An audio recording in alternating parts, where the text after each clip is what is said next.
파블로 피카소 1. 서론. 파블로 피카소 1881-1973는 20세기 미술사에서 가장 압도적인 영향력을 행사한 예술가이다. 91년의 생애 동안 약 5만 점의 작품 회화, 조각, 판화, 도자기, 무대 디자인 등을 남긴 그는 단일 양식에 안주하지 않고 평생에 걸쳐 여러 차례 근본적 양식 변혁을 주도한 유일무이한 존재였다. 청색 시대에서 입체주의로, 신고전주의에서 초현실주의로, 그리고 전후 복합적 양식에 이르기까지 피카소의 예술적 여정은 근대 미술 전체의 지형도와 거의 겹친다. 피카소는 단순한 미술가를 넘어 20세기 문화의 상징이었다. 그의 이름은 천재성, 혁신, 무한한 창조력의 대명사가 되었으며 게르니카 1937는 전쟁의 참혹을 고발하는 20세기 가장 강렬한 정치적 예술이 되었다. 본 글에서는 피카소의 생애를 시기별로 조명하고 그의 방대한 작품 세계가 지닌 형식적 특징과 미술사적 의의를 고찰한다. 이 생애 2.1 스페인 시절 신동과 조숙 1881-1900 파블로 루이스 피카소는 1881년 10월 25일 스페인 남부 말라가, 멜러거에서 태어났다. 아버지 호세 루이스 블라스코, 호제이 루이즈 블라스코는 미술 교사이자 화가였으며 어린 아들의 비범한 재능을 일찌감치 알아보았다. 전설에 따르면 13세의 피카소가 그린 비둘기 발을 본 아버지는 아들이 이미 자신을 넘어서듬을 깨닫고 붓과 팔레트를 건네주었다고 한다. 1895년 바르셀로나로 이주한 후 피카소는 바르셀로나 미술 아카데미, 나라트저에 입학하여 정규 교육을 받았다. 16세에 마드리드의 왕립산 페르난도 아카데미, 리얼 에커디미어 더 샌 퍼넨도에 입학했으나 아카데미의 보수적 교육에 실망하여 곧 학교를 떠났다. 대신 프라도 미술관에서 벨라스케스, 고야, 엘 그레코 등 스페인 거장들의 원작을 열정적으로 연구했다. 이 시기 피카소는 바르셀로나의 전위적 카페 문화와 모더니즘 예술가들의 자유분방한 분위기에 동화되었으며 1900년 첫 번째 파리 방문을 통해 세계 미술의 중심을 체험했다. 2.2 파리 정착과 청색, 장밋빛 시대 1901-1906 1904년 피카소는 파리 몽마르트르 언덕의 세탁선 엘리 베토레보아어 아틀리에에 정착했다. 이전 수년간 피카소는 심대한 가난과 친구 카를로스 카사에마스, 카오로스 커세이지머즈의 자살에 의한 충격 속에서 청색시대, 피리오드 블루이, 1901-1904를 열었다. 차가운 청색톤이 지배하는 이 시기의 작품들은 빈곤, 고독, 죽음 등 인간 존재의 비참한 측면을 다루고 있다. 늦은 식사, 눈먼 사람의 식사, 1903, 늘은 기타리스트, 1903-1904, 다림질하는 여인, 1901-1902 등이 대표작이다. 1904년 모델 페르난드 올리비에, 퍼넨데이 올리비에와의 사랑이 시작되면서 피카소의 화폭은 극적으로 바뀌었다. 장밋빛 시대, 피리오드 로즈, 1904-1906로 접어들며 따뜻한 분홍색과 황토색이 청색을 대체했다. 서커스 고개사, 광대, 아르르캥, 할레퀻 등 떠돌이 예인들이 주요 주제가 되었으며 비참함 속에서도 인간적 따스함과 시적 서정이 깃들어 있다. 고개사 가족, 1905, 공 위의 소녀, 1905 등이 이 시기를 대표한다. 2.3 입체주의 혁명과 정강기 1907-1939 1907년 피카소는 아비뉴의 처녀들 네이 데마젤즈 더비냔을 완성하며 미술사의 흐름을 근본적으로 바꾸어 놓았다. 이후 조르주 브라크, 조어지즈 브락과 함께 입체주의, 큐비즘을 발전시켰다.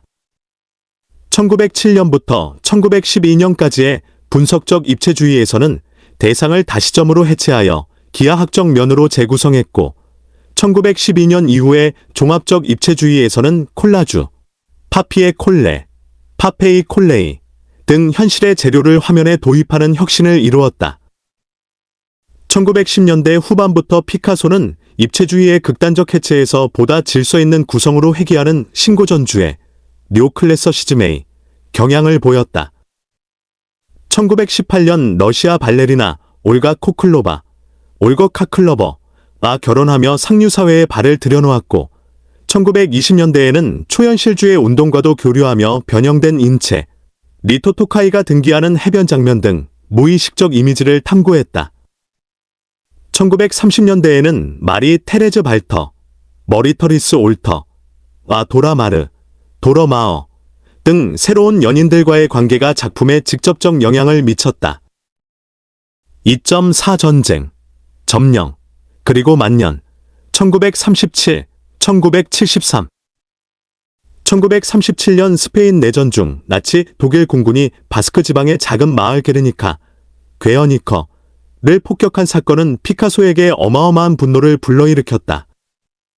그는 단 한 달여 만에 가로 7.77m, 세로 3.49m의 거대한 흑백 회화 게르니카를 완성하여 파리 만국 박람회 스페인관에 전시했다. 이 작품은 20세기 가장 강렬한 반전 예술이자 정치적 예술의 상징이 되었다. 제2차 세계대전 기간 피카소는 나치 점령하의 파리에 머물며 작업을 계속했다. 나치는 팔피 미술, 엔타어티트 컨스트의 대표적 사례로 피카소를 지목했으며 전시를 금지했으나 피카소는 굴하지 않았다. 1944년 파리 해방 후 피카소는 프랑스 공산당에 입당하여 정치적 입장을 공개적으로 밝혔다. 전후 피카소는 프랑스 남부로 이주하여 벨로리스에서 도자기 작업에 몰두하고 무제한, 무긴즈에 정착했다. 1961년 자클린 로크, 제컬린 로케이와 재혼한 후 만년의 피카소는 경이적인 창작력을 발휘하며 밤마다 캔버스 앞에 서서 밤새 그림을 그렸다. 벨라스케스, 들라크루아, 마네 등 과거 거장들의 작품을 자신의 언어로 재해석하는 연작을 제작했으며 특히 벨라스케스의 시녀들을 주제로 한 58점의 연작 1957은 미술사와의 창조적 대화를 보여주는 기념비적 작업이다. 1973년 4월 8일 피카소는 91세의 나이로 무제한에서 세상을 떠났다. 그의 죽음은 하나의 시대의 종말이었으며 전 세계 언론이 특보로 다루었다. 3. 작품 세계 3.1 아비뉴의 처녀들, 미술사의 단층선.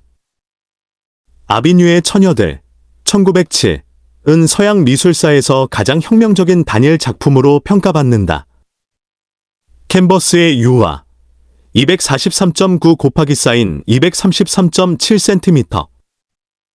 5명의 여성 누드가 극도로 각진 기하학적 형태로 해체되어 있으며 특히 오른쪽 두 인물의 얼굴은 아프리카 가면의 영향을 드러낸다. 이 작품은 르네상스 이래 500년간 서양 회화를 지배한 단일 시점 언금법, 이상화된 인체 비례, 조화로운 색채 조합의 관습을 단번에 파괴했다. 세잔의 기하학적 환원과 아프리카 조각의 원시적 힘, 이베리아 반도의 이베리아 조각 등에서 영감을 받은 이 작품은 당시 피카소의 가장 가까운 동료들 브라크, 마티스 등 조차 충격을 받았을 정도로 급진적이었다. 그러나 이 충격이야말로 입체주의의 탄생을 촉발한 기폭제였으며 나아가 20세기 미술 전체의 방향을 결정지었다. 3.2 입체주의, 시각의 혁명. 입체주의는 피카소와 브라크가 1907년부터 약 7년간 공동으로 발전시킨 미술운동으로 르네상스 이래 가장 근본적인 재현체계의 변혁이었다. 분석적 입체주의 1907-1912에서 피카소와 브라크는 대상을 다양한 각도에서 동시에 관찰한 결과를 하나의 화면에 종합했다. 색채는 갈색, 회색, 황토색 등 절제된 톤으로 제한되었으며 형태의 분석과 재구성에 모든 에너지가 집중되었다. 종합적 입체주의 1912-1914에서는 형태의 해체 대신 다양한 재료의 결합을 통해 화면을 구성했다. 신문지, 벽지, 뱃줄, 보레 등 실제 사물을 캔버스에 붙이는 콜라주, 라파피의 콜레 기법은 회화의 경계를 확장시킨 획기적 혁신이었다. 등나무 의자가 있는 정물, 1912, 기타, 1913 등이 이 시기의 대표작이다. 3.3 게르니카, 예술과 정치의 결합. 게르니카, 1937는 피카소의 전체 작품 중 가장 강렬한 정치적 메시지를 담고 있는 작품이다. 흑백과 회색의 비정한 톤으로 그려진 이 대형 벽화에는 비명을 지르는 말, 죽은 아기를 아는 어머니, 처참히 무너진 병사, 불꽃 속에 팔을 벌리고 쓰러진 인물 등이 혼란과 공포의 장면을 구성한다. 입체주의의 해체적 형태와 표현주의적 감정이 결합된 이 작품은 전쟁의 참혹을 이성적 설명이 아닌 시각적 충격으로 전달하는 데 성공한다. 게르니카는 단순한 전쟁 기록화를 넘어 보편적인 반전, 반폭력의 상징이 되었으며 오늘날까지 전 세계의 분쟁 지역과 인권운동의 현장에서 인용되고 있다. 피카소는 이 작품이 프랑코 독재 정권이 존속하는 한 스페인에 돌아가서는 안 된다고 묻박았으며 1981년 프랑코 사후 민주화가 이루어진 뒤에야 비로소 마드리드의 레이나 소피아 미술관으로 엮여졌다. 3.4 조각, 도자기, 판화, 회화를 넘어서 피카소의 창조력은 회화에 국한되지 않았다. 조각 분야에서 그는 염소머리, 1943처럼 자전거 안장과 가죽 등 일상적 폐품을 조합하여 조각을 만드는 아살플라주, 어셈블리지, 기법을 개척했으며 이는 이후 다다이즘과 팝아트의 선구적 사례가 되었다. 발로리스 시기, 1946-1955에는 도자기 작업에 편집적으로 몰두하여 수천 점의 접시, 항아리, 타일 등을 제작했다. 판화에서도 석판화, 리노컷, 리토그래프 등 다양한 기법을 실험하여 판화 예술의 확장에 기여했다. 4. 형식적 특징과 예술관. 4.1 다시점과 동시성의 회화. 피카소가 미술사에 남긴 가장 근본적인 형식적 혁신은 다시점의 도입이다. 르네상스 이래 서양 회화는 고정된 하나의 시점에서 세계를 바라보는 것을 전제로 했다. 피카소는 이 관습을 파괴하고 대상을 앞, 옆, 뒤, 위 등 여러 각도에서 동시에 관찰한 결과를 하나의 평면 위에 종합했다. 이 혁명은 단순한 형식적 실험을 넘어 인간이 세계를 인식하는 방식 자체에 대한 근본적 재고였으며 아인슈타인의 상대성 이론과 동시대적 공명을 보이는 것으로 비교되기도 한다. 4.2 변형과 왕성한 창작력. 피카소를 다른 모든 화가와 구별짓는 가장 경이로운 특징은 그의 무한한 변형 능력이다. 청색 시대의 서정적 사실주의에서 입체주의의 기하학적 해체로 신고전주의의 웅장한 인체에서 초현실주의적 변형으로 다시 만년의 격렬한 표현주의로 피카소는 하나의 양식을 완성하는 데 만족하지 않고 끊임없이 새로운 시각 언어를 창조했다. 이 비범한 양식적 별이는 피카소가 미술을 고정된 목표가 아닌 영원한 탐구의 과정으로 인식했음을 보여준다. 4.3 미술사와의 창조적 대화. 피카소의 예술의 또 하나의 핵심적 특징은 과거 거장들의 작품을 자신의 언어로 재해석하는 창조적 대화이다. 벨라스케스의 시녀들 연작 58점, 1957, 들라크루아의 알제리의 여인들 연작 15점, 1955, 마네의 풀밭 위의 점심 변주 1960 등에서 피카소는 원작을 해체하고 자신의 조형적 어휘로 재구성함으로써 미술사가 과거의 보존이 아닌 살아있는 창조적 대화의 연속임을 보여주었다. 5. 미술사적 위치와 영향. 피카소의 미술사적 영향은 개별 작품이나 양식을 넘어 미술의 경계와 가능성 자체를 확장시킨 데 있다. 입체주의는 추상미술, 구성주의, 미래주의 등 20세기 전반의 추상운동에 결정적 영향을 미쳤다.